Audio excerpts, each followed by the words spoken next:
Hello everyone, welcome back to the channel Some Basic Mathematics. I hope you guys are all well and enjoying my video. So let us start today's topic. Our today's topic is unitary method, work and time. तो चलिए शुरू करते हैं video. तो हमारा पहला topic है unitary method. Unitary नाम से ही पता चल रहा है कि यूनिट वैल्यू, इस ये चीज़ यहाँ पे बहुत ही इंपॉर्टेंट होने वाला है इस मेथड में। इस मेथड से हम लोग पता चल रहा है कि हम लोग मल्टीपल वैल्यू भी निकाल सकते हैं, यूनिट वैल्यू भी निकाल सकते हैं किसी भी चीज़ का। कैसे निकालेंगे? To find out unit value from multiple value we have to do division. अगर ज़्यादा चीज़ का वैल्यू दिया है और हमें एक चीज़ का वैल्यू निकालना है या कम चीज़ का वैल्यू निकालना है तो हमें डिवीजन करना है। And to find out multiple value from unit value we have to multiply. अगर ज़्यादा चीज़ का वैल्यू निकालना है, कम चीज़ का दिया हुआ है, मतलब एक चीज़ का दिया हुआ है तो हमें 10 निकालना है, तो हमें क्या करना पड़ेगा? मल्टीप्लाई करना पड़ेगा। एग्जाम्पल के लिए जैसे 1 किलो आलू का दाम अगर 30 रुपीज़ हो तो 3 किलो आलू का दाम कितना होगा हम लोग निकाल सकते हैं कि 90 रुपीज़। सिमिलरली अगर 3 किलो आलू का दाम दिया है, तुम्हें पूछा जाएगा कि 1 किलो आलू का दाम कितना है, तो तुम फटक से बोल दोगे कि हाँ इतना है। तो ये जो मेथड यहाँ पे निकालने के लिए, वैल्यूज़ निकालने के लिए यूज़ हो रहा है, यही है हमारा यूनिटरी मेथड। तो चलिए यहाँ पे एक एग्जांपल करके देख लेते हैं। यहाँ पे क्वेश्चन है, if the cost of 12x is 72 and then find the cost of 8x। तो हमें क्या करना है, यहाँ पे हमारा क्या दिया हुआ है? 12x निकालना क्या है? 8x का वैल्यू। तो जो दिया हुआ है वो हमें लेफ्ट साइड में लिखना है और जो निकालना है वो हमें राइट साइड में। तो मैंने यहाँ पे जैसे लिखा है, देखिए कॉस्ट ऑफ 12x इज 72। हमें उसके बाद यूनिटरी मेथड है, 1 का वैल्यू निकालना है। तो कॉस्ट ऑफ 1 क्या होगा? डिवाइड, ज़्यादा से कम निकालना है तो डिवाइड करना पड़ेगा। 72 को हम लोगों ने 12 से डिवाइड किया है। अभी ये निकल गया हम लोग का एक का कॉस्ट। अभी 8x का निकालना है तो हमें क्या करना है? मल्टीप्लाई, क्योंकि कम से ज़्यादा आ रहा है। तो 1 का कॉस्ट जो है 72/12, उसको 8 से मल्टीप्लाई करना है। तो ये करने से हमारे पास आंसर आ रहा है कितना? 48। इसका जो सेकेंड मेथड है सॉल्व करने का, वो है रेशियो एंड प्रोपोर्शन के अंडर आता है।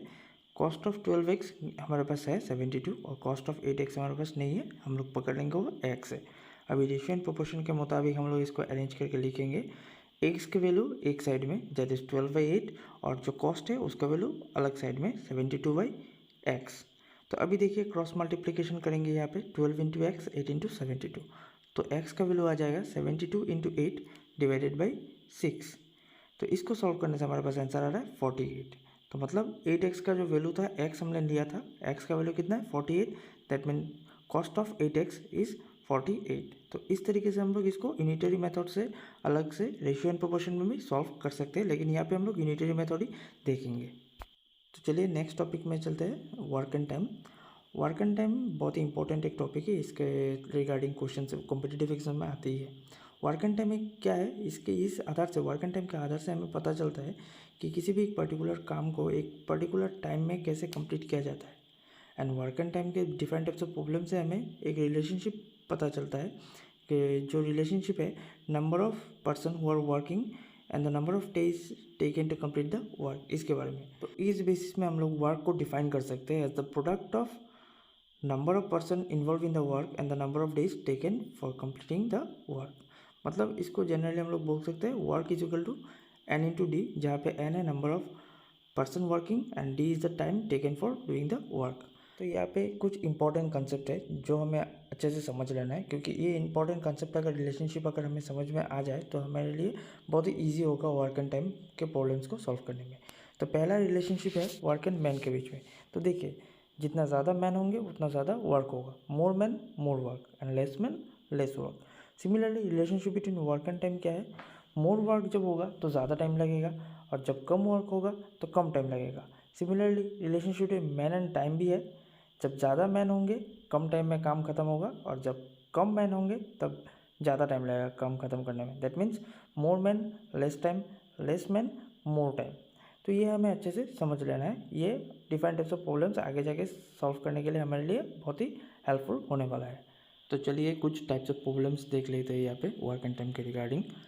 तो क्वेश्चन नंबर 1 यहाँ पे है, A can do a bit of work in 8 days which B alone can do in 10 days। How long will it take to complete the work if A and B work together. मतलब A एक काम 8 दिन में करता है, B अकेला वो काम 10 दिन में करता है। अगर दोनों एक साथ करेंगे तो कितना दिन लगेगा। तो सबसे इम्पॉर्टेंट बात यहाँ पे ये है कि वर्क एंड टाइम के रिगार्डिंग कुछ भी प्रॉब्लम्स को सॉल्व करने के लिए हमें एक दिन के काम का पार्ट हमें निकालना होगा, वो ज़रूरी होता है। तो यहाँ पे इस क्वेश्चन में है A can do a work in 8 day, मतलब एक काम के लिए 8 दिन लगता है। तो एक दिन में कितना काम करेगा? 1/8 part of that work. Similarly B कितना करेगा? 1/10 पार्ट ऑफ द वर्क। मैंने यहाँ पे निकाल के रखा है। अभी दोनों को जोड़ दीजिए कि दोनों एक दिन में एक साथ कितना काम करते हैं। ए and B together in 1 day, 1/8 plus 1/10।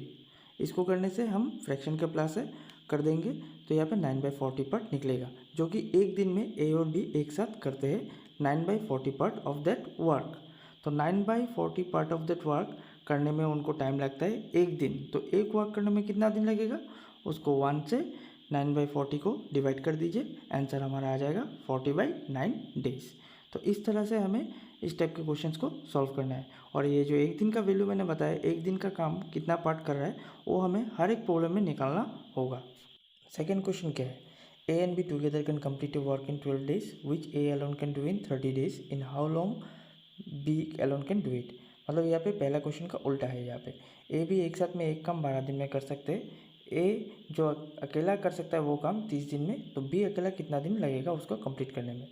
तो सिमिलरली हमें क्या करना पड़ेगा? पहले के जैसा ए और बी एक साथ में एक दिन में कितना काम करते हैं, जबकि 12 दिन में पूरा काम कर रहे हैं, तो एक दिन में कितना होगा? 1/12 पार्ट ऑफ दैट वर्क। ए का भी कितना होगा? 30 दिन में पूरा काम कर रहा है, तो 1/30 of the part of that work. तो अभी बी एक दिन में कितना काम करता है वो निकालने के लिए हमें क्या करना पड़ेगा? ए और बी एक दिन में जितना काम करते हैं उससे ए का एक दिन का काम को हमें सब्ट्रैक्ट करना है, माइनस करना है। तो यहाँ पे मैंने किया है, देखिए 1/12 जो कि ए और बी का एक साथ का काम है, और 1/30 ए का अकेला का एक दिन का काम है, माइनस किया है। सब्ट्रैक्ट करने के बाद हमारे पास आंसर आ रहा है 1/20 पार्ट ऑफ दैट वर्क। मतलब बी एक दिन में 1/20 पार्ट ऑफ द वर्क कर सकता है। तो 1/20 पार्ट ऑफ द वर्क करने के लिए बी को टाइम लगता है एक दिन। तो एक कंप्लीट वर्क करने के लिए कितना टाइम लगेगा? 1 से 1/20 को डिवाइड करिए, जो कि आंसर आ जाएगा 20 डेज। तो 20 डेज है इसका आंसर। इस तरह से हमें क्या करना है? इसको सॉल्व करना है। नेक्स्ट हम लोग थर्ड टाइप ऑफ क्वेश्चन देखते हैं।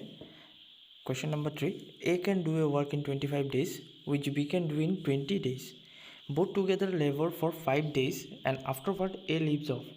How long will B take to complete the remaining work. ये क्वेश्चन थोड़ा पेचीदा है। यहाँ पे दिया गया है कि ए एक काम 25 दिन में कर सकता है और बी वही काम 20 दिन में कर सकता है अकेला। दोनों ने एक साथ 5 दिन काम किया, उसके बाद ए काम छोड़ के चला गया, तो बाकी जो बचा काम है उसको कंप्लीट करने में बी को कितना दिन लगेगा। तो पहले हमें एक दिन का काम निकालना है। तो ए का एक दिन का काम कितना होगा? 1/25 पार्ट। बी का एक दिन का होगा 1/20 पार्ट।